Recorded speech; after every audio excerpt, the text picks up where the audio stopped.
British शासनकाल में भारत से पैसे और संसाधनों का एकतरफा प्रवाह ब्रिटेन की ओर होता था, जिससे भारत को इसके प्रतिफल में कुछ भी प्राप्त नहीं होता था। धन के प्रत्यक्ष दोहन के माध्यम कंपनी के शेयर होल्डरों को भारतीय राजस्व से लाभांश, भारत में विस्तार और कार्यों के लिए लिए गए कर्जों पर ब्याज की अदायगी, भारतीय प्रशासन के नाम पर ब्रिटेन में किया जाने वाला व्यय, ब्रिटिश अधिकारियों को पेंशन और ब्रिटिश भारतीय सरकार द्वारा ब्रिटेन के बाजारों से की जाने वाली खरीदी थे। उपरोक्त सभी माध्यमों को भारत के बजट में गृह व्यय के रूप में दर्शाया जाता था।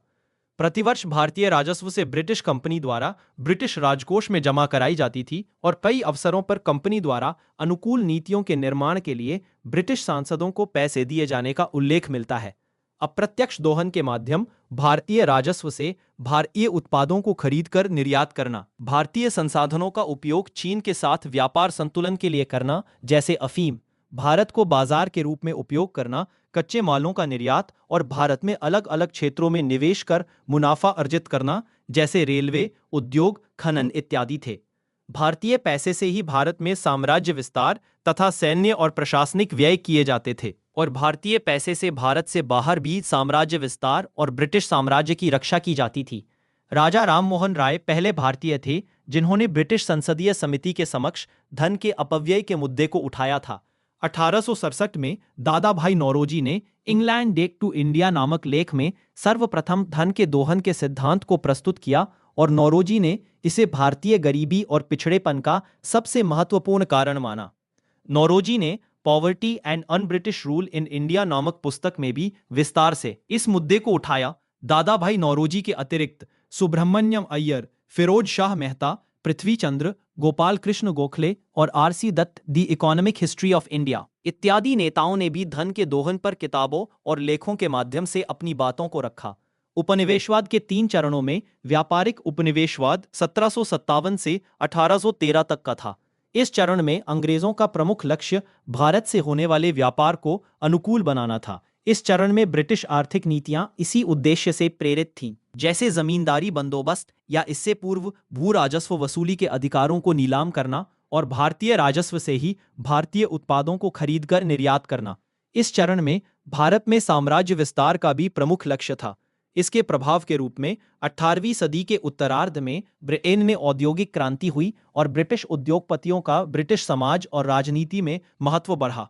इनकी मांग थी कि कंपनी के व्यापारिक एकाधिकार को समाप्त किया जाए और भारत को बाजार और कच्चे माल के स्रोत के रूप में स्थापित किया जाए। इसी पृष्ठभूमि में 1813 से भारत में आर्थिक नीतियों में परिवर्तन प्रारंभ हुआ। औद्योगिक उपनिवेशवाद का चरण 1813 में शुरू हुआ, जब कंपनी का व्यापारिक एकाधिकार समाप्त किया गया और भारत में मुक्त व्यापार की नीति लागू की गई।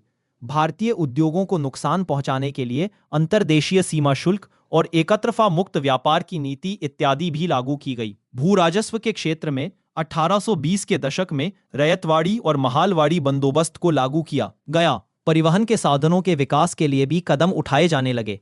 इस चरण में साम्राज्य विस्तार का प्रमुख उद्देश्य बाजार और कच्चे माल की तलाश था। वित्तीय उपनिवेशवाद का चरण ब्रिटिश अर्थव्यवस्था पर मंदी के प्रभाव के साथ शुरू हुआ। अन्य यूरोपीय देशों के औद्योगिकरण के कारण ब्रिटिश उत्पादों की मांग में गिरावट आई।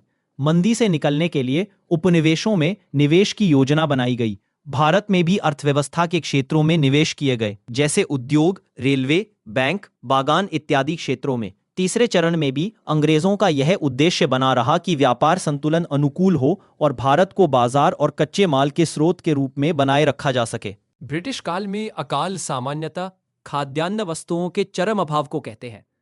किसी भी समाज में प्राकृतिक कारणों से अकाल जैसी परिस्थितियां उत्पन्न होना एक स्वाभाविक घटना रही है। भारत में भी प्राचीन और मध्यकाल में अकाल के साक्ष्य मिलते हैं। प्राकृतिक कारणों जैसे बाढ़, सूखा, अत्यधिक बारिश, कीट पतंगों के अलावा ब्रिटिश काल में आर्थिक नीतियों के कारण और जब जब प्राकृतिक आपदा आई तब तब बड़ी संख्या में लोगों की मृत्यु हुई।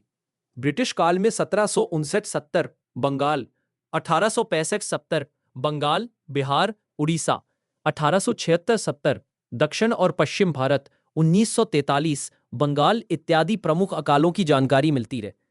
इन आपदाओं के दौरान लाखों की संख्या में लोग मारे गए और इसके लिए निम्नलिखित ब्रिटिश नीतियों को उत्तरदायी माना गया। किसानों पर भू राजस्व का अत्यधिक बोझ, भू राजस्व वसूली की कठोर शर्तें, महाजनों की 400 बीसी, उद्योगों का पतन और वैकल्पिक रोजगार का पतन, कृषि में निवेश का अभाव, कृषि उत्पादकता में गिरावट और अकाल के दिनों में भी खाद्यान्नों का निर्यात जारी रखना।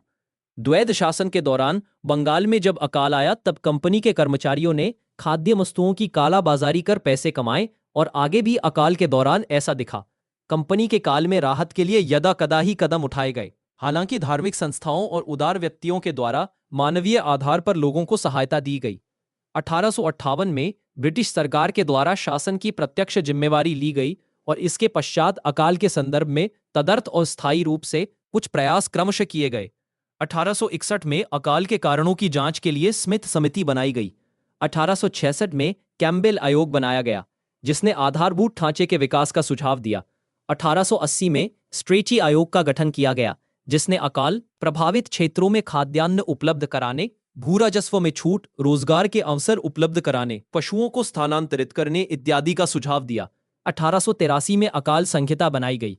1897 में लॉयल आयोग और 1901 में मैकडोनल आयोग का गठन किया गया, जिसने भी आधारभूत ढांचे के विकास का सुझाव दिया और अकाल कमिश्नर के नए पद के गठन का भी।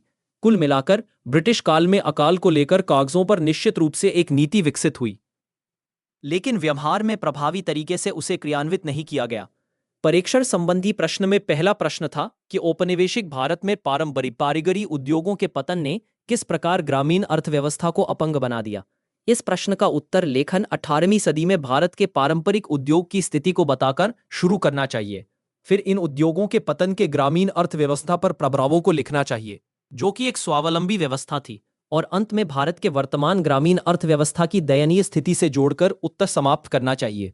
दूसरा प्रश्न था कि ब्रिटिश भारत में 18वीं सदी के मध्य से स्वतंत्रता तक अंग्रेजों की आर्थिक नीतियों के विभिन्न पक्षों का समालोचनात्मक परीक्षण कीजिए। इस प्रश्न का उत्तर लेखन ब्रिटिश कंपनी और भारत पर नियंत्रण का संक्षिप्त परिचय देकर शुरू करना चाहिए।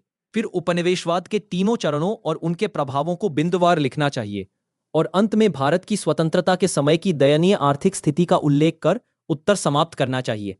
अगले वर्ग में ब्रिटिश काल में संवैधानिक विकास और प्रशासनिक ढांचा विषय होगा।